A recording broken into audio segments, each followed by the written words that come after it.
Good morning, everyone. Welcome to Accuracy in America, the show that if you're looking for something to watch while the Hollywood writers and actors are on strike, we can fill your time. And I'm your host Don Irvine, joined by my co-host Brian McNichol. Good morning. Hello, deplorables, dregs, despicables, chumps, Neanderthals, semi-fascists, and of course those dog-faced pony soldiers. Yeah, don't you think we'd be a good fill-in? I mean, That's right. We're still creating.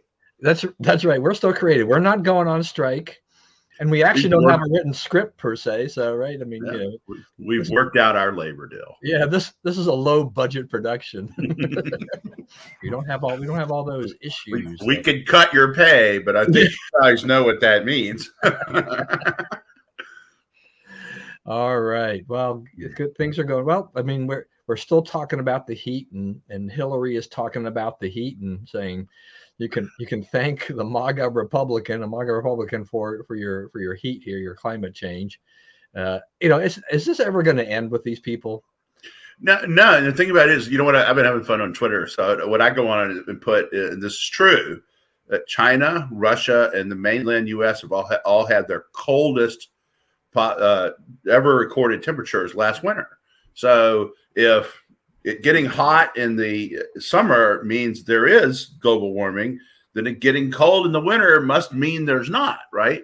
So I put on there, therefore, there is no global warming. And they're like, what's averages, man? It's like, okay, you can't extrapolate that one hot day in July equals global warming. And I can't extrapolate that, 3 cold days in the winter equals no global warming, right? So y'all quit doing it.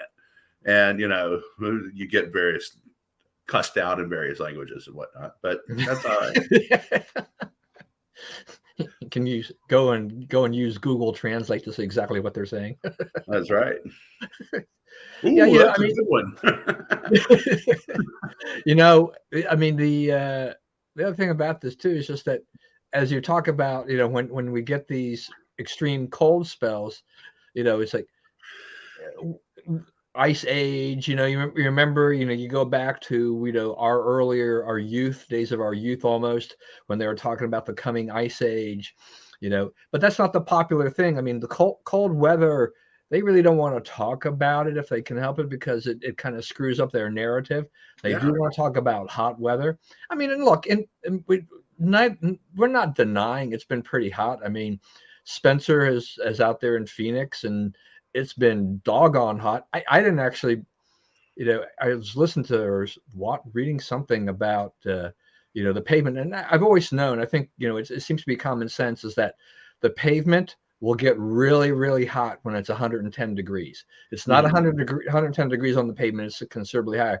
And they were saying, it can get to like 170 degrees, very quickly, on pavement. So, there have been people who touched pavement, and been burned, as a result of that. It's like, the Phoenicians and people in Arizonans, in the more extreme parts of Arizona where you've got that hot weather, they have adapted over time. Right. My sister-in-law has been living in Mesa for, I don't know, 20 something years, and she knows that, when it comes to exercising, if she's not going to be at the gym, any exercising is really going to come in the early morning or later in the evening. And even the evening, though, might be a little bit of a crapshoot, because if it's 120 in the afternoon, maybe it might get down to 80ish, in the evening or something like Right. that. So there's no guarantee that could still be rather uncomfortable for some people. But I mean, look, take precautions. I'm thinking about, I go to a gym, and it's in this Gold's Gym here nearby.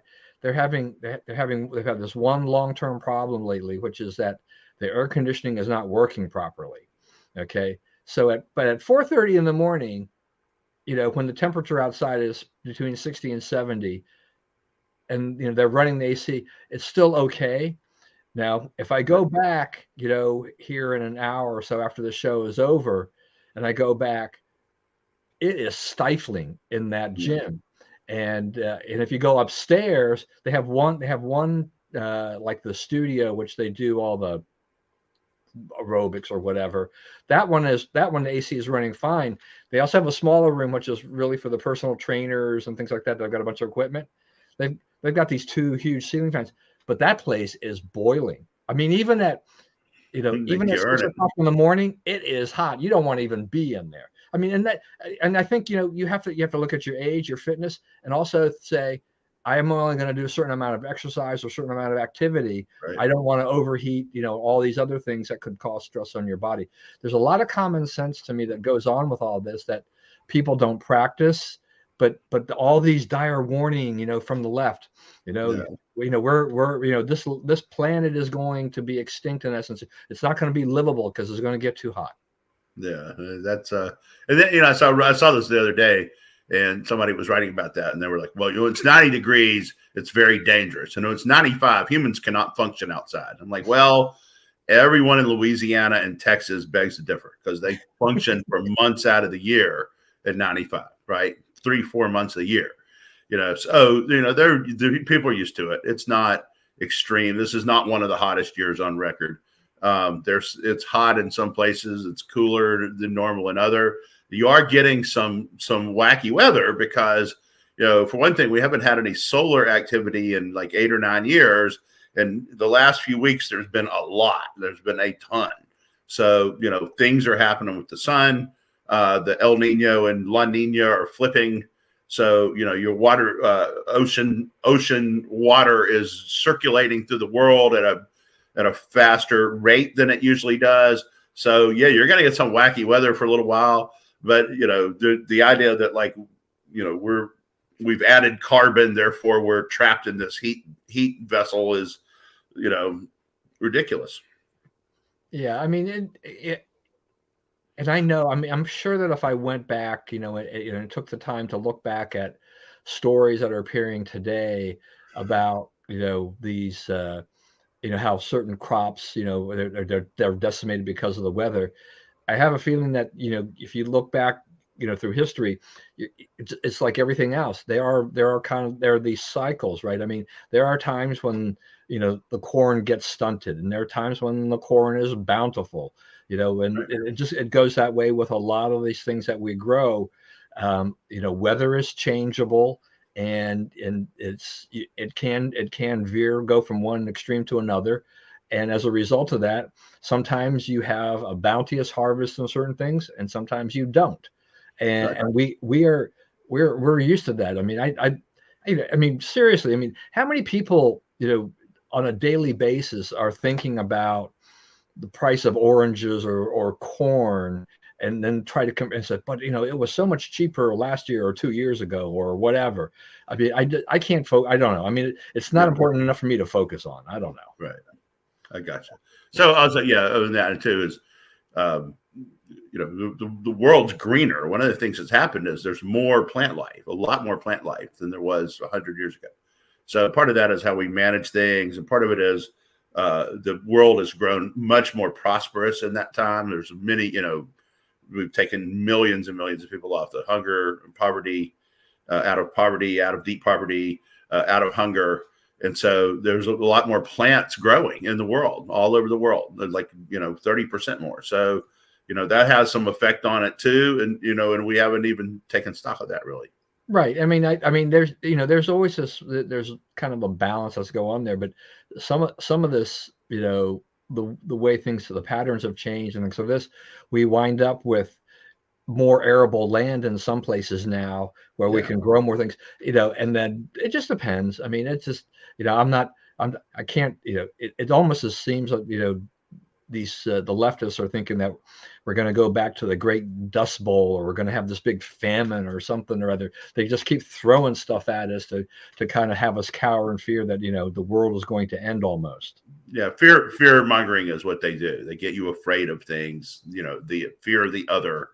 It's why they're racist like they are. It's why they're xenophobic like they are. It's why they treat Israel like they do. It's like anything that's the other, that they gang up against it. Yeah. All right. So Russia and Ukraine, it just seems that there's not a whole lot's going on there in terms of not one side of that is not progressing very much. One thing that did kind of disturb me the other day, though, was I think there was a story about how the Russians have mined outside the nuclear power plant out there, and it's like, okay, I don't know. I mean, there's certain things. I mean, I know that this is part of war, is that you create these minefields. This has been going on for a long time. But boy, I don't know. I'm feeling a little uneasy that they've gone to the extent that they're actually mining outside the the nuclear power plant. I mean, this could go really badly. Yeah, and three or four layers deep too. There's large swaths of Ukraine that won't be usable for years to decades after the war because the Russians have mined them so thoroughly. This one of the things they do. The Russians like to inflict terror and horror. They want you to hate them badly when they leave. There has been the Ukraine is trying to take back some of the territory, and so what the Russians have done is they've attacked all along the front to make Ukraine defend the whole front line. So it's kind of a stalemate, which is it has been for some time and likely will be into the near future. How much of this, in terms of what's been happening out there, is going to have any, is it going to have any impact on the elections in 2024? I mean, how much does it shape what the Biden administration does? We've talked before many times about we have a group of Republicans who've been against our support of, supplying material, the money, all this kind of stuff like this.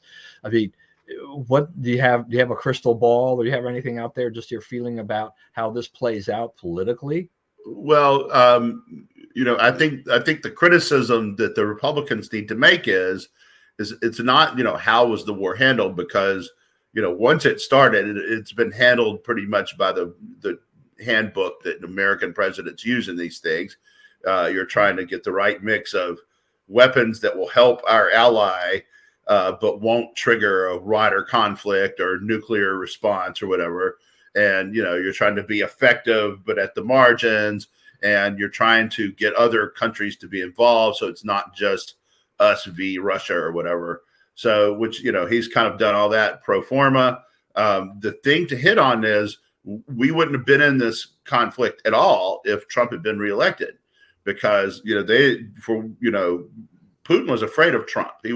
Trump spoke Russian. He has his own security service. So he knows, he was able to tell Putin things about himself that Putin did not realize Trump would know, right? So, when Obama was president, Putin marched right in and took Crimea. And then when Trump was president, he didn't move at all. And then when the weaker successor was installed, he moved right into Ukraine. So, he's figured out who the chumps are in America, and he's, taken advantage of it. So, I think that that's the issue to make is Trump or Putin did not mess with me, Trump should say, and he had no problems walking all over Joe. Wait a minute. Did you say Trump spoke Russian? Yes. Yeah, he does. He spent some time over there. Apparently he learns languages real quickly.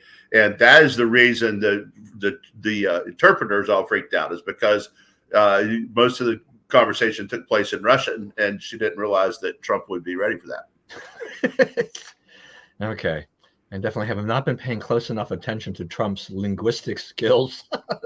He apparently knows a lot of languages, that he can learn them quickly, or learn enough of them to communicate in them quickly. Though I would like to hear Trump speak Spanish, but I have a feeling it just wouldn't sound very authentic. I don't know. I think you got to be careful with that. But he does like that. You don't want me speaking Spanish either, huh? You don't want me speaking Spanish. No, me either. So I hear you. That's interesting. Okay, well, but yeah, who knows? I mean, and that's right. I mean, we've talked about that. We've said that many times before too, in terms of this war is largely a byproduct of the election results that, the foreign policy under Trump held these guys at bay. And we've had a huge mess, since Biden took over. It's been like they're like, okay, well now we can go do whatever because Biden's not going to give much pushback. Right. But as we have said before too, we will give Biden credit for supporting Ukraine, even against a lot of people in his own party who don't like that. Right. So we have to give him credit for that. There's not a whole lot of things that we can give Biden credit for, but that's something that he's been on the right side of. Yeah. And once it started, once he let it start, yeah, that's what he had to do. Right. Yeah. So yeah, I'm going to be curious because there's so many different things, well, I guess I'll get to that in a little bit. I also want to ask you about, what happened in the UK. So the UK had just a few like special elections, because Boris Johnson vacated a seat and things like that. And it didn't go very well for the Conservative Party. Then again, I mean, there were conservative seats that had been won by a fairly good margin the last time around that they lost either by big or they squeaked by in some cases this time around. This looks like it's a continuing pattern for the Conservative Party in Great Britain that, an election which has to be called by 2025, unless there's a major turnaround, the Tories are in big trouble election-wise here for the national election. They went 1 and 2 in these recent ones. Yeah, that's right. That's right. No aggressive action whatsoever. They lost 2 that they had used to win, and they hung on to 1 that they are used to winning by larger margins. But I mean, they picked a soft conservative, right? The Rishi Sunak, and that's people who want conservative leadership are looking for bold leadership. They're not looking for Democrat light or the UK version of Democrat light, but that's what they've got, and they're rejecting it. Yeah, I mean, if there's been any conservative prime minister that has made less news or something to that effect, I mean, tell me who it is, because Sunak it's almost like he's kept a really low profile. Yeah, right. He's trying to not to make mistakes. He's trying to get it in the barn, safely. But I don't know. I don't know that the particular people involved in this, or some indication that had something to do with it. But I don't know that this is a harbinger of a big labor landslide, because they don't have a popular leader everybody wants to get behind either. Right. And I mean, that's the problem. But I mean, the UK is known for shifting sentiments. It's just like, when the Tories are in power, if you've got a leader like Margaret Thatcher, you're probably going to have a good long run. She was bold, she was decisive, she was really effective. Yeah. Did a great job. And Labor has struggled, mightily to find, really good leaders. I mean, Tony Blair was. I didn't have a whole lot of objection to him. I mean, he seemed like a decent guy. I mean, not so far off the ledge, a type of thing like that. But because especially compared to other labor leaders who are terrible. But it's almost as if the conservatives, and Sunak are thinking like, okay, Labor Party doesn't really have a super strong competitor to me. So therefore, as you're saying, it's like, let's just guide this thing through. We will call the election really at the last minute that we have to, or we'll set it up before the deadline expires that we have to call the election, and we'll go ahead and do that, because that at least guarantees our power until that point in time. But UK citizens they are a fickle bunch, and inflation is running still extremely high in Great Britain. That has got to come down a lot, I think, in order for the Conservatives to manage to, if they're going to maintain any control. I think at the very least, they were going to lose a lot. They'll lose a lot of seats. If they hold on, they will probably hold on by the slimmest of majorities, or they may have to work themselves into some kind of, weird coalition. That's the thing about Europe, is that these coalition governments, yeah, that never works. That's one thing, is like, you say that people knock our 2-party system, right? And it's really under a lot of fire now, because you're like, okay, we got an 84-year-old guy running against an 80-year-old guy, and Nobody is wild about either one of them, right? The Democrats aren't, wild about Biden. A lot of Republicans aren't wild about Trump. We need a third choice, and so there is some third choice people emerging. Joe Manchin, Huntsman, there's a couple more, or RFK Jr. There's some possibilities out there, and they're going ballistic because they believe that would hand the election to Trump. I'm not sure about that, but that's the calculus that the left has right now. But there's hunger for a third alternative to them. But when you get into actually having three parties, right, then you get in, these power sharing arrangements. Bibi's over there in Israel. He's trying to govern with a coalition of the far right and the far left. There is oddly some things that the extremes agree on that no one else agrees on. But that's not a platform, right? You can't put down a program for the country's improvement and based, when that's your means of support.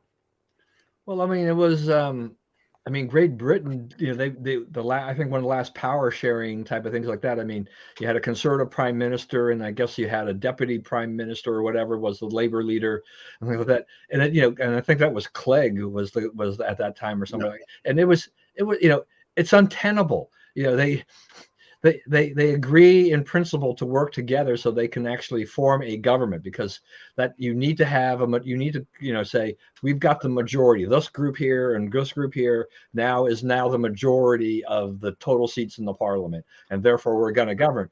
But boy, that's usually the last thing they end up cooperating on. So. Oh yeah, no, I mean it just and it's like.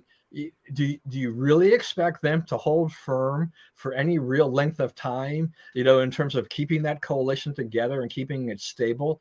That, those are unstable governments by and of itself. From the day that they are formed, they could collapse in time. I mean, how many times has the government in Italy collapsed? Right.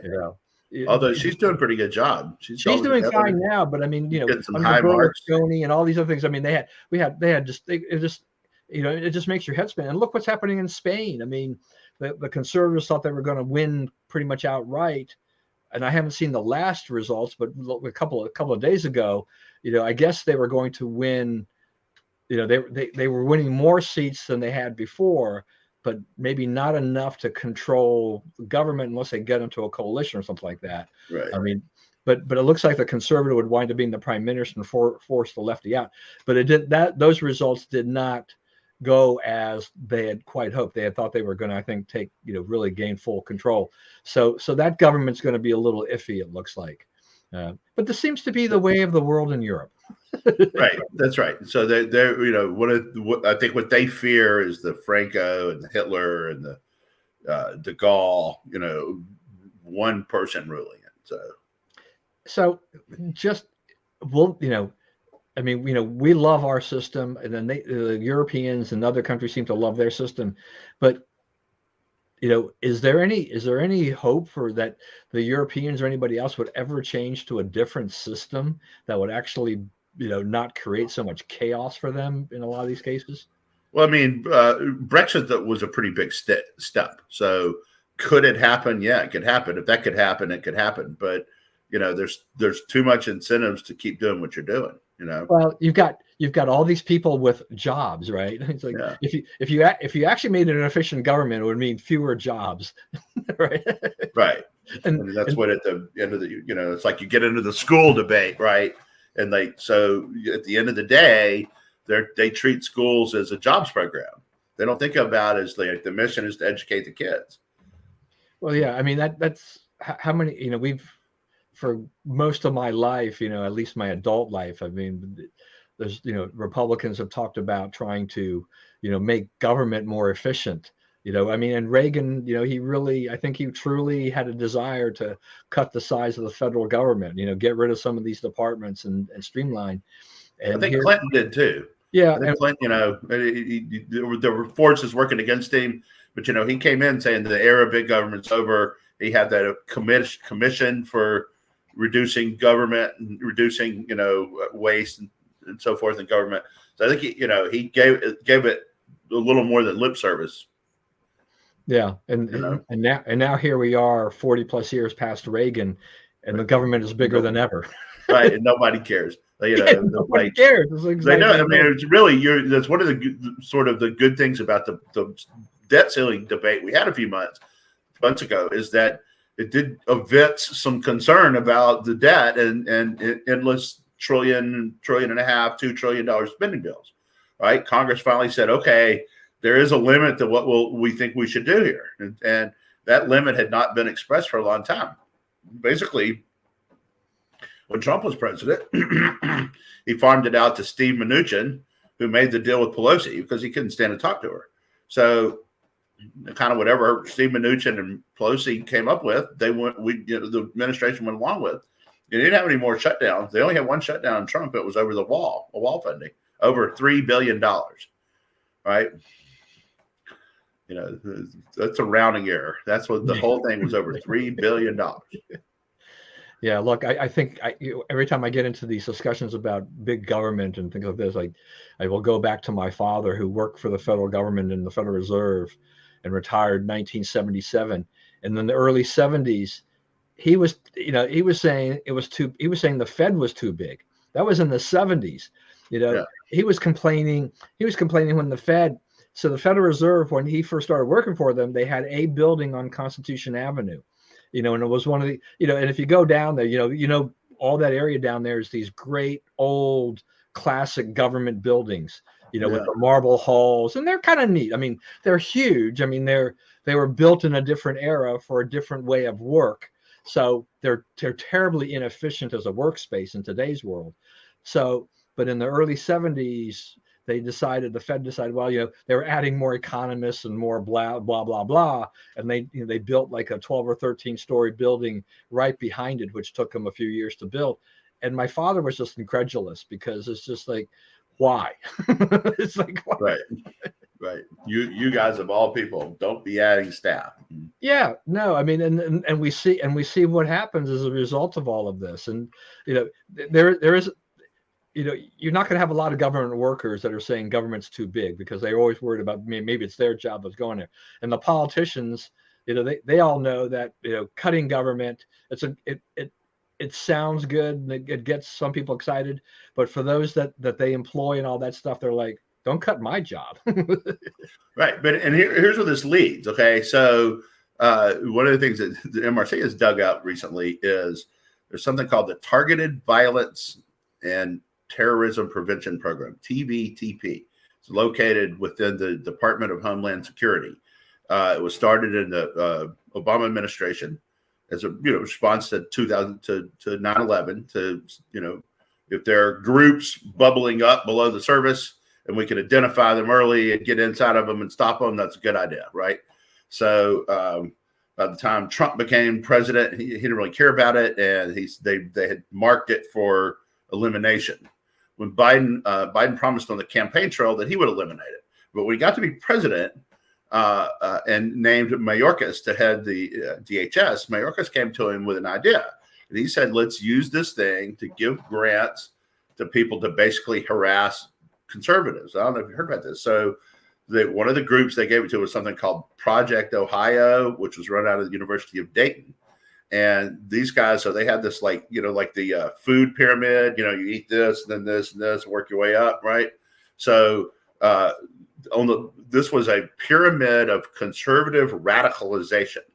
And the groups at the top were like Daily Stormer and, hardcore Nazi, this and that, okay? At the bottom, okay, you're on your first step on the ladder to radicalization, to belonging to taking the Daily Stormer newspaper on your front porch. The first step was being involved with these organizations, which included the NRA, the Heritage Foundation, the Republican National Committee, CBN, right, Christian Broadcasting Network. So, the second one on like Prager and those guys were on the second level, Charlie Kirk, Turning Point. Right. So then there was a third level. Those guys started to have swastikas in their logos. And then the top level was, the hardest core ones. Right. So, this was the kind of crap. This was under the aegis of teaching people to to read and think critically, to understand the media that we're seeing. This is what these people were telling them. The guy who's teaching it was an avowed Antifa leader, right? He told them that in the class. They had the seminars, right? So, they were basically using $40 million of U.S. government money to pay these groups to attack and undermine. The whole idea was to get them linked to terrorism or Nazi groups or, domestic terrorists or whatever, and then go to their banks and their donors and say, hey, you need to cut these guys off because they're terrorist groups, right? So they got caught and they go, oh, that's not what we were doing. But the Appropriations Committee has gone through the DHS appropriations and they zeroed this out and some other programs that were operate on the same kind of principles. So this is kind of when you start talking about big government and giving these guys money to solve all these problems, this is where it ends up, right? They're talking about, we're in a period now where they don't care about weaponizing government. They don't care about using all this against us. So, you can't count on them to do the decent thing. And they were not doing the decent thing here at all, So and I think more to come on this kind of stuff. But, when you start thinking about, we're just going to make a budget deal and, add 2% and keep going, this is the kind of stuff that falls through the cracks. This is the kind of stuff that we don't get it out, look at it and examine it and see what it's doing, whether it's meeting its mission, and get rid of it. Yeah. Sometimes I get the impression, with the Biden administration is just that they can, when it comes to handing out grants and stuff like that, they can be almost a shadow Soros type organization. Yeah. You give it the government imprimatur, and say, so it's a government funded study here, but it would be something that George Soros would have funded otherwise, right? Because there's a certain outcome they're looking for, and that's why they did that. But it's right. Your money and my money, right? That's doing right. This. There's a lot of these things in there where they're it's like, public broadcasting. We've talked about this before, right? Public broadcasting is people like you and me paying money to propagate views to which we are diametrically opposed, being forced to do it. Okay, right? That's what all that stuff is. Stop doing that. Stop spending my money to push views that I don't share. Right? Don't spend leftist money to push conservative views, right? Don't do that. Get government out of that. Quit pushing views. Yeah, that would be a good situation.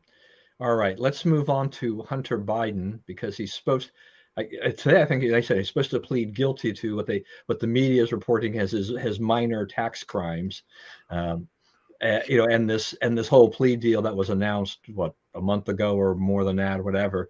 It's like, come on. I mean, it's like you, me, and, pretty much the average American. If we had done what Hunter Biden did, we would not get this slap on the wrist type of a thing, right?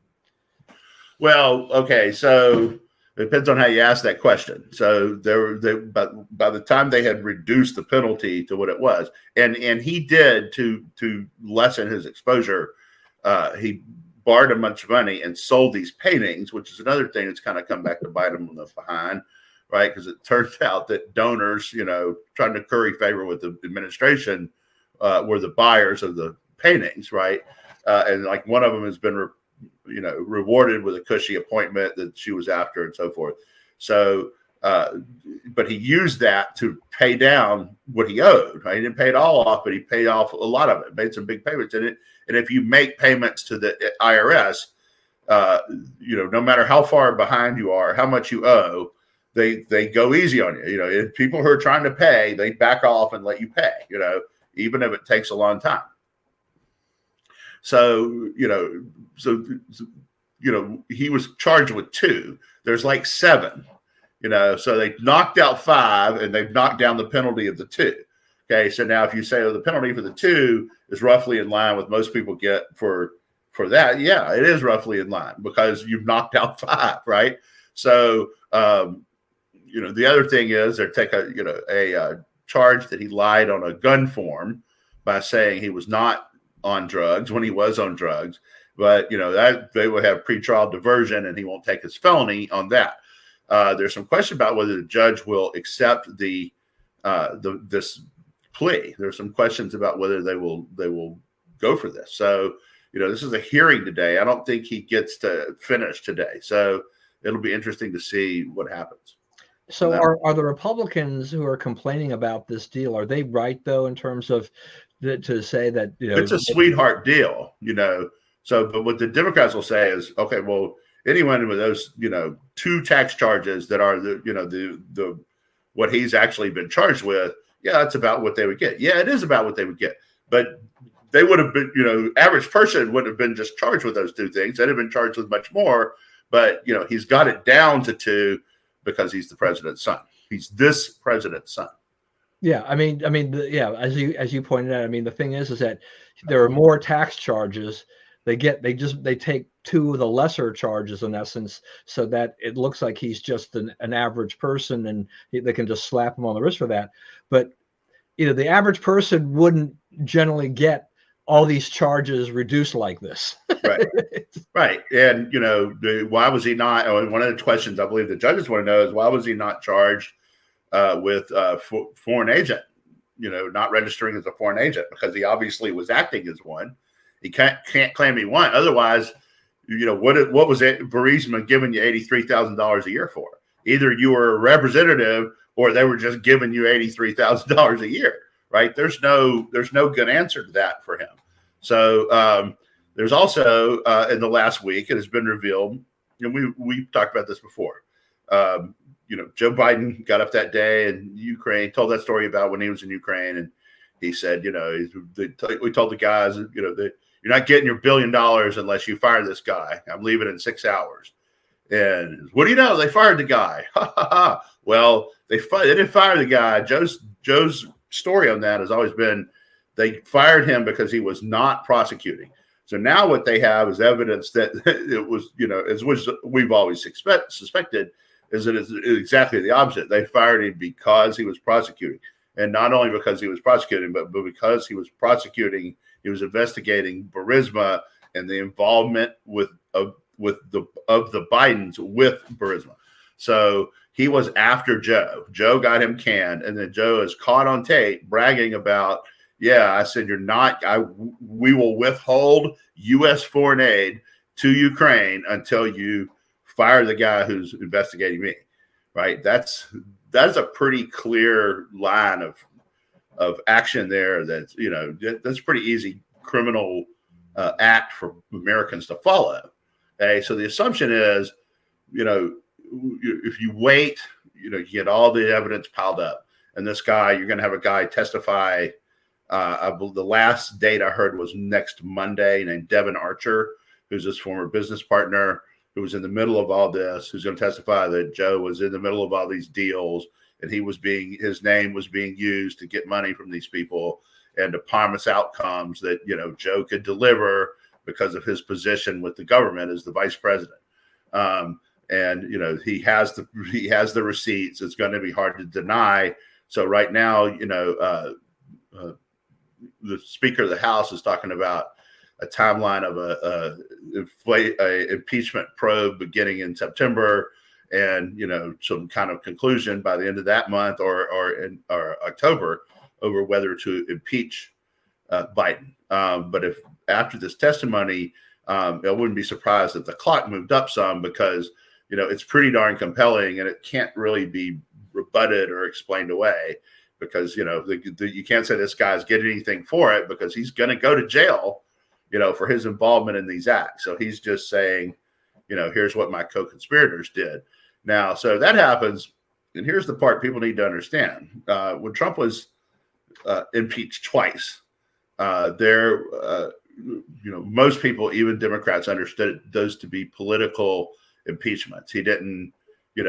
Trump printed, he put out the transcript of the perfect call with Zelensky, and the impeachment at the end about January 6th was always obviously political in nature, and will meet the same fate as I believe a lot of these court cases will.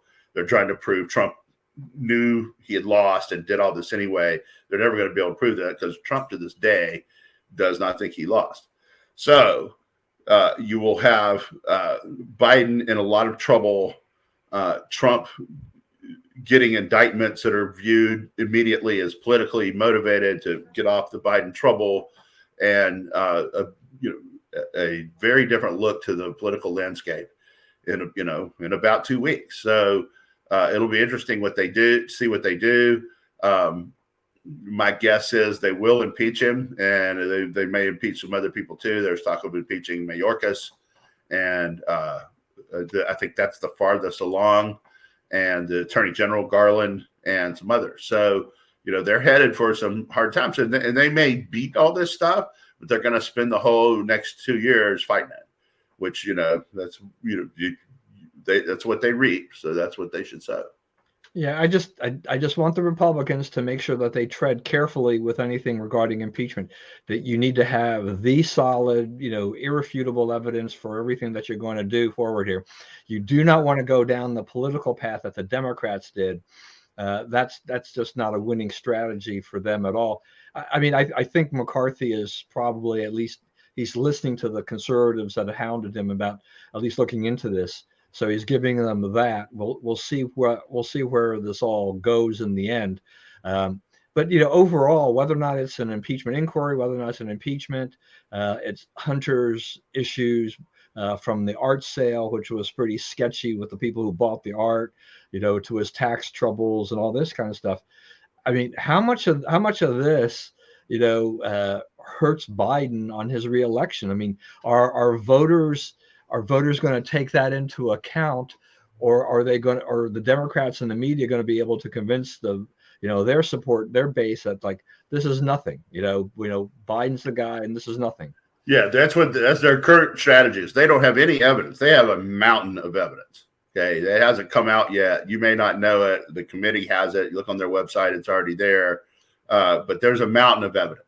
The other thing is, don't be so sure if the case is made, right? And you're right; they need to make sure that they have their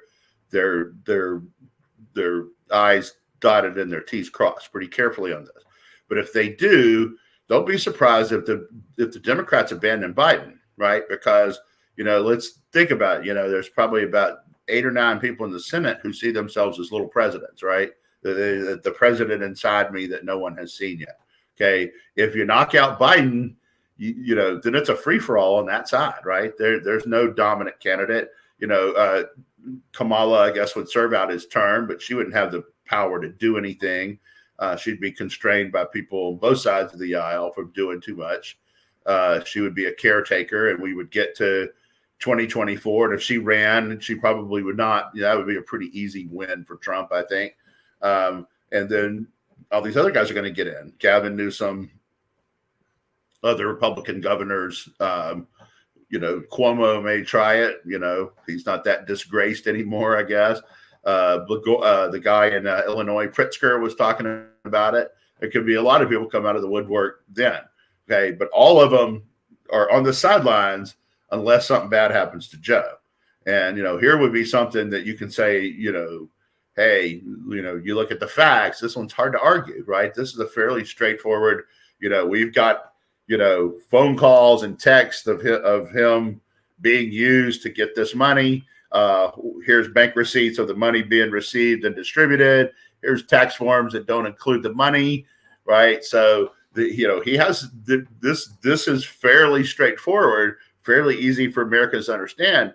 And there's some self-interest among Republicans in voting to get rid of him. So I wouldn't be. I'm a Democrat, so I would not be so sure that he would survive it if he does get impeached.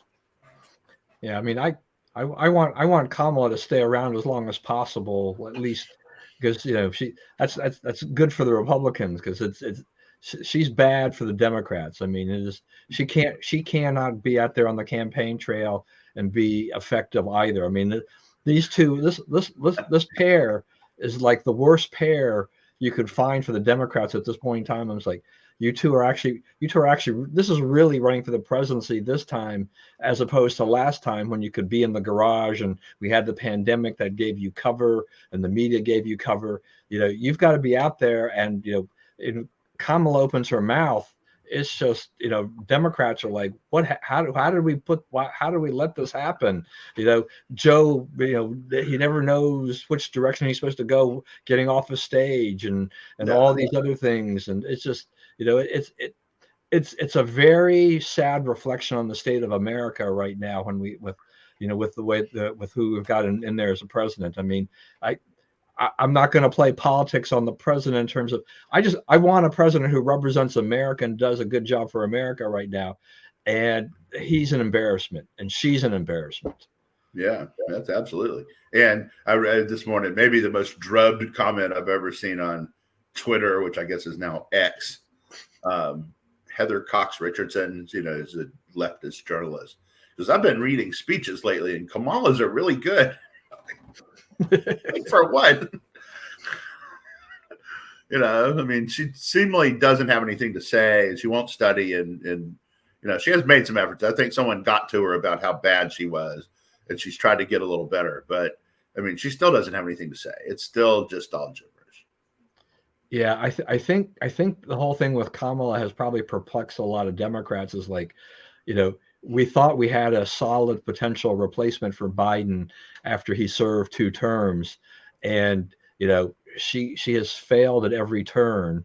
I believe they've concluded that they need another answer. Yeah, and as I think you said towards the beginning of the program, just that in terms of Biden's own support level and popularity among Democrats, it's not high at all. So right. There's a low confidence there that any opportunity where for Biden to exit the stage and they can bring somebody else in, there will be a lot of people waiting to jump in on this and try to strengthen and improve the ticket at this point, because it's kind of hard to see, except for the people that are out there that are still anti-Trump and anybody but Trump. Hard to see that a whole lot of Democrats are going to have a lot of enthusiasm. Right? I mean, you see news reports all the time. I mean, they talk to Biden. Biden voters from 2020, and a lot of them are pretty disillusioned. So it's hard to, a lot of them, hard for them to vote people of color. The other one is that cracks me up. It's like, so every day, some TV network gets Chris Christie on to bash Trump, right? Like, I'll get me on that debate stage. I'll take him on. It's like, to do what, right? You're going to yell out a bunch of stuff, and people are going to go, "Shut up, Chris," and that will be it. You're at 0% in the polls for a reason. Yeah, I mean, look, Christie, he's kind of like the nuclear missile at this point in time. I mean, he's right. he's not getting support. He's Buster Douglas. He's trying to land one punch. Yeah, and the media loves this because the guy is pugnacious and he's willing to say things about Trump a lot of people aren't willing to say. And he's willing to take on any of Trump's barbs and whatever and do that. And it doesn't bother him. Whether or not that's going to have any effect on anything, is questionable, right. Because it doesn't seem like anything that he said has really hurt Trump, right. on a polling basis. Right. So one even knows he's there, except for these Acela corridor left-wing journalists, Yeah, and if he doesn't get on the debate stage, then where is his voice? I mean, right. Even at that point, the media might start just saying, well, he can't get enough support to get even to qualify for the debate stage. He's not a serious candidate anymore. Right. And so they'd be willing to move on. What are you making about a potential third indictment for Trump coming down, maybe today or sometime this week?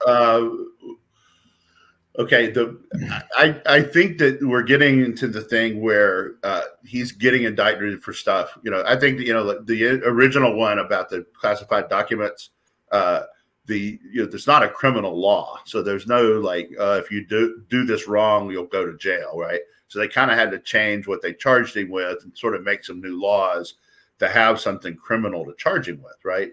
So you could get to that one where you could get to it and say, okay, some of these were he had not properly classified them and whatnot, right? There's a chance of proving some of that, right? Okay, but if you, and again, that's not, Obama has all of his. He's never turned them over, and they're locked up, and he don't let anybody in. And all this NARA's worked out something. NARA was told to fly a kite, and being his NARA is staffed with leftists who love Obama. They went out and flew the kite. So, it's a two-tier standard of justice, but that one you might get some traction on. But the rest of these, one is about electors. Okay, electors are legal, right? If you're going to are legal. If you're going to contest an election, right, and they say, oh yeah, you're right, the Democrats are out. Where are your electors? And if you don't have them picked, then they put the Democrats back in, and you lose, right? So you have to have them. When they select the electors, they do it publicly and they send out a press release. Here are our electors. This is no crime. So a lot of these things are, they picked electors. Well, electors are not a crime. So I don't see any problem for him there. The lady in Georgia is trying to prosecute him in connection with the phone call to the Secretary of State, right?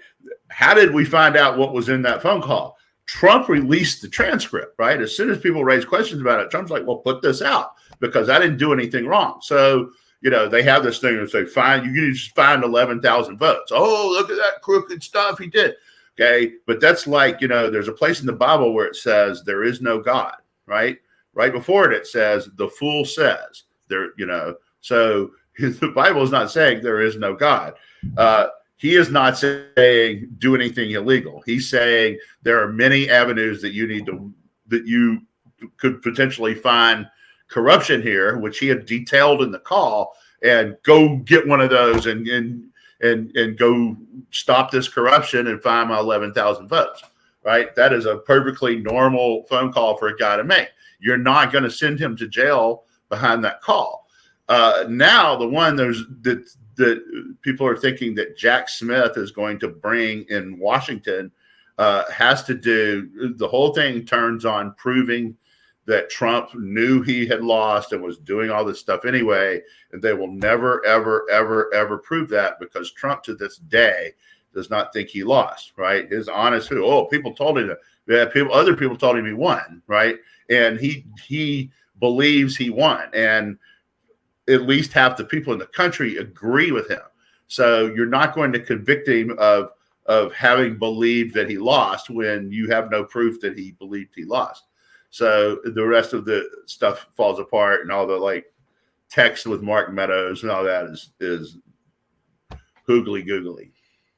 All right. So while you were talking, the thing just popped up. There's been a little bump in the road about the Hunter Biden deal. Okay. And it says that the judge called a 10-minute recess because the prosecutors and defense lawyers disagreed about the terms of the plea agreement, with Biden insisting any guilty plea encompass immunity from any other criminal charges. So this is because Representative Jason Smith said that he wanted the judge to reject the deal. And so she's basically saying, okay, you guys have got to come to an agreement here. We're going to call a recess, and you have to agree on this plea deal. So it's not a done deal, which is kind of what you had said, right? You said that they have a problem here. And yes, this is not all smooth sailing here for Hunter because if they agree not to prosecute him for any other crimes, that's ridiculous. We burned down the courthouse then. Yeah. No, I mean, I think it's fair. It's like you don't just grant him immunity for all this other stuff, right? Not when you know that there's a lot more out there. And also, supposedly the U.S. attorney in Delaware, the holdover Trump appointee, who was actually a big time buddy of the Bidens, but that's another story. Says that he's still working on this case. Right? You can't grant immunity if the U.S. attorney's still investigating it. Yeah. Yeah. So one last thing before we kind of wind things down here, I guess, or thereabouts, or maybe a couple of things. So I didn't put this down, but I saw a headline of an article about in the Post online about inflation because inflation is cooling. It's kind of taking away a talking point for the Republicans in the election, and they may have to rethink their strategy. Now, on the surface, my without reading the article yet, I'm saying it's like, but cooling from what? A comparison, because we have talked about this at length. It's like inflation is still high compared to where it was before, this is, yeah, it is down from where it was a year ago, but let's go back to when Biden was elected and look at the whole of Bidenomics, as Joe Biden is trying to tell us that it's Bidenomics is working. And, there's inflation there that is not going away. Right. I mean, people don't understand that rate is the rate of growth, right? Inflation is still climbing by that much, right? But it's not going down, and it's still climbing at more than twice the rate it was when Trump left office, right? It was 1.4 when Trump left. It's still over 3. The rate is decelerating, right? Right. Yeah. The rate is decelerating. We're not at 9 anymore. We're down to 3, which that's good, but you're still twice what Trump was. Gas is still 52% higher and going up. Groceries are still 27% higher and going up. The things we actually have to buy every day are much, much higher, and they're still going up. And he hasn't done anything to address all that. He's trying to buy time with the economy with a massive bunch of federal spending. That's a temporary thing because you can't keep doing that. You can't keep building all this stuff over and over and over. So he basically, one of the things he's done is set it up where the next president has a real physical problem, and because nothing's been addressed. And the other is it's a really soft economy. The last jobs report, it was supposed to be 300,000. It was 200,000, and 500,000 people went from full time to part time, which is usually a precursor to a really bad period economically. And, you have on here, the Fed is expected to lift the rates again.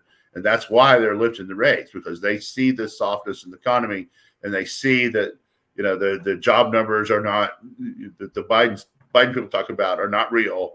And the economy is much softer than they're letting on.